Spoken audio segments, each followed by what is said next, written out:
अस्सलाम वालेकुम। आज हमारा टॉपिक है डिक्शनरी।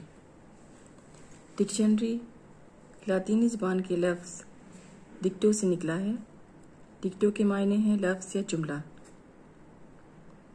आमतौर पर हम लुग़त से मुराद ये लेंगे कि अल्फाज का ख़जाना, अल्फाज का मजमुआ जिसे हरूफ तहज्जी के एतबार से तरतीब दिया गया होता है और इसमें अल्फाज के मायने और मज़ीद तशरीह की जाती है।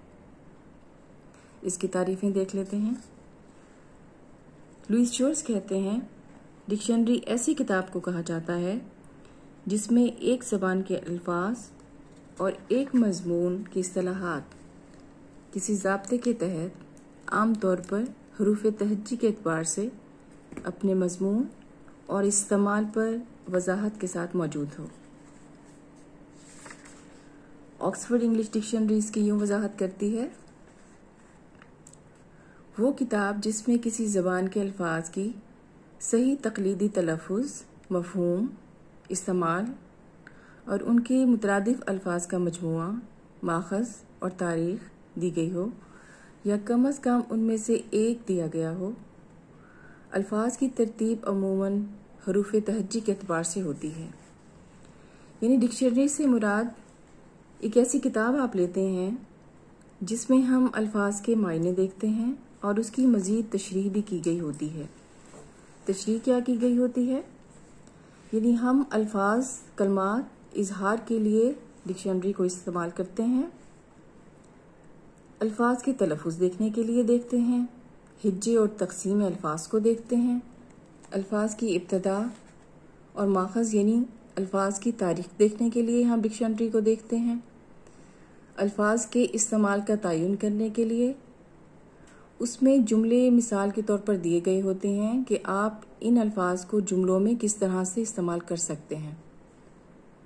डिक्शनरी को हम किसी ख़ास इलाक़ाई ज़बान की निशानदही के लिए भी इस्तेमाल करते हैं।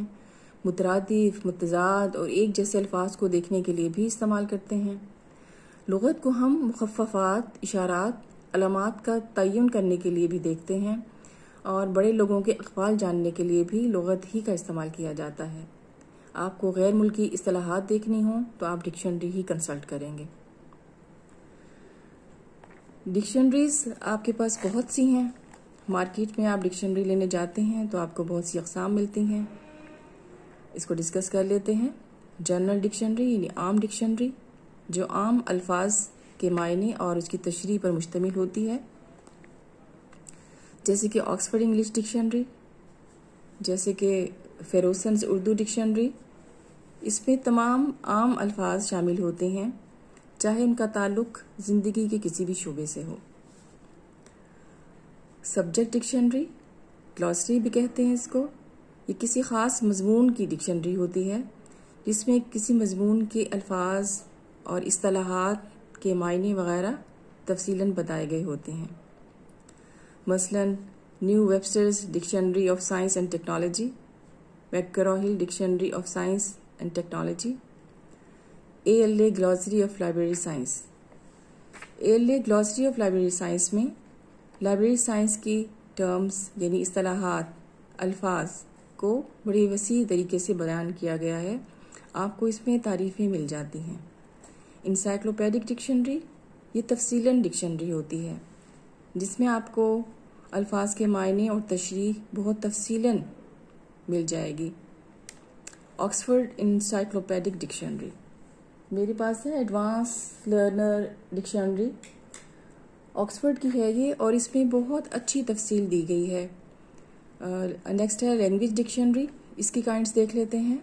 लिंगुअल, एक ज़बान की डिक्शनरी, यानी अल्फाज के मायने और अल्फाज एक ही ज़बान में होंगे। बायलिंगुअल, एक ज़बान के अल्फाज मायने दूसरी ज़बान में दिए जाते हैं, जैसे इंग्लिश उर्दू डिक्शनरी, जैसे उर्दू फ़ारसी डिक्शनरी या फ़ारसी उर्दू डिक्शनरी। यानी एक लैंग्वेज होगी तो उसके मायने दूसरी लैंग्वेज में दिए जाएंगे। पॉलीग्लॉट, कसीरल लिसानी लुग़त भी इसको कहते हैं। इस डिक्शनरी में 2 से ज़ायद ज़बानों में मायने दिए गए होते हैं।